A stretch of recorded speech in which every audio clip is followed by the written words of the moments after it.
क्या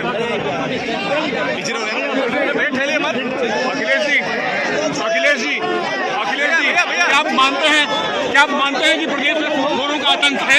देखिए, बहुत अफसोस है कि इस तरह की घटना आज के समय पर हो रही है और कोई व्यापारी तभी फेसबुक लाइव करेगा और इस तरह का कदम उठाएगा जब उसकी कोई सुनवाई नहीं होगी। क्या बुलडोजर की कार्रवाई होनी चाहिए? कोई सुनवाई जब नहीं हुई तभी ये कदम उस व्यापारी ने नंदलाल ने उठाया। मैं उनके परिवार से मिला हूँ। मेरी सरकार से मांग है कि उनकी पत्नी पढ़ी लिखी है, आईडी नीचे करिए ना, नौकरी मिलनी चाहिए, सरकारी नौकरी मिले, परिवार की 50 लाख रुपए से सरकार मदद करे। और ये वही सरकार है जो समाजवादियों पे कभी कभी आरोप लगाती थी कि हम मदद में भेदभाव करते हैं। इस व्यापारी की जान गई है सूदखोर। मतलब बलिया जैसी जगह पर इसकी बलिया की पहचान दूसरी है। यहाँ क्रांतिकारी लोग रहे हैं जी, ये समाजवादियों की धरती रही है।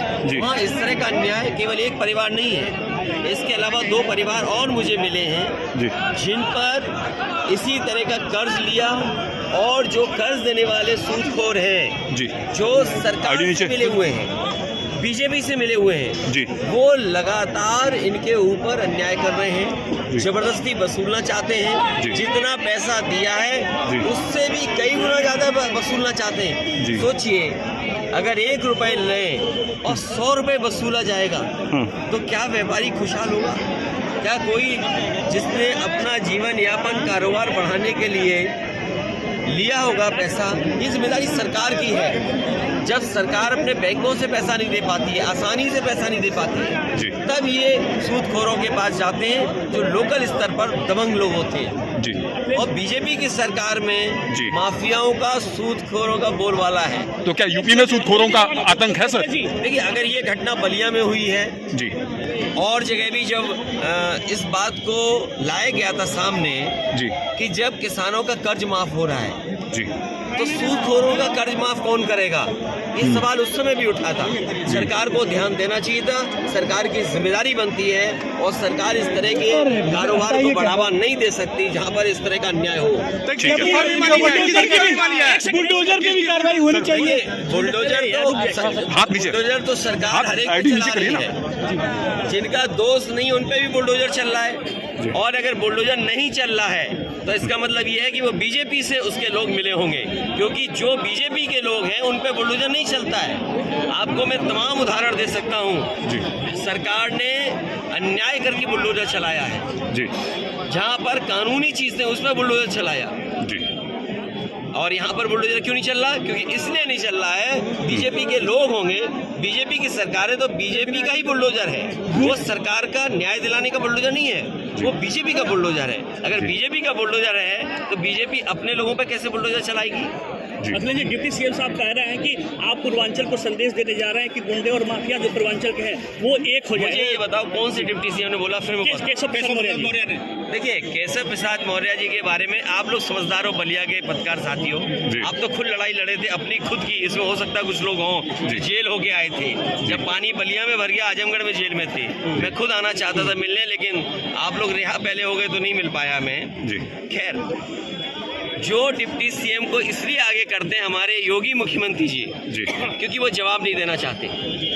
जो उन्होंने पहनावा दिया, पहनावा है जो उनके ऊपर, क्या एक योगी की सरकार में सूदखोर किसी की जान ले लेगा? आप खुद कल्पना करिए।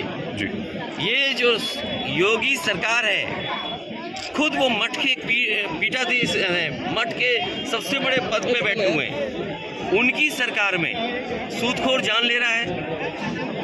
ये कहाँ का न्याय है? और जो डिप्टी सीएम को इसलिए आगे किया जाता है, लड़ाई बड़ी है, 5000 साल पुरानी है। कुल्हाड़ी में तभी पेड़ कटेगा ना जब उसमें लकड़ी पेड़ की लगी होगी। तो ये सब वो लोग हैं जिन्होंने किसी को न्याय नहीं दिलाना है। डिप्टी सीएम यहाँ क्यों नहीं आए? मुझे याद है बलवंत सिंह कस्टोडियल डेथ हुई उसकी, सरकार ने उसकी पत्नी को सरकारी नौकरी नहीं दी, 1 करोड़ की मदद नहीं की। कन्नौज में एक साकी समाज का था, ये डिप्टी सीएम उनके घर गए थे, उसकी पत्नी को सरकारी नौकरी क्यों नहीं दे रहे? हम तो कहते हैं नंदलाल गुप्ता की पत्नी को सरकारी नौकरी सरकार दे, साकी परिवार छिबरामऊ कन्नौज में उसकी जान की उस पत्नी को सरकारी नौकरी दें। बलवंत सिंह वो तो मुख्यमंत्री जी के स्वजाती हैं, उनकी पत्नी को सरकारी नौकरी दें, क्यों नहीं दे रही सरकार? इसलिए जानबूझ करके खुद जवाब नहीं देना चाहते मुख्यमंत्री जी, इसलिए 2 असिस्टेंट उन्होंने मंत्री रखे हुए हैं। असिस्टेंट मंत्री हैं ये, उप मुख्यमंत्री क्या होता है? जी, ओम प्रकाश राजभर ने जो है गाजीपुर और बहराइच का नाम बदलने की मांग की है, क्या कहना मानोगे? उनका याद है कौन सा गाना गाते थे? जी, कौन सा? चल सन्यासी मंदिर में। और अगर दूसरी लाइन उसकी पढ़ लेते, वही तो कर रहे हैं आजकल, बजा कर रहे हैं। चल सन्यासी मंदिर में, उसकी दूसरी लाइन क्या है गाने की? क्या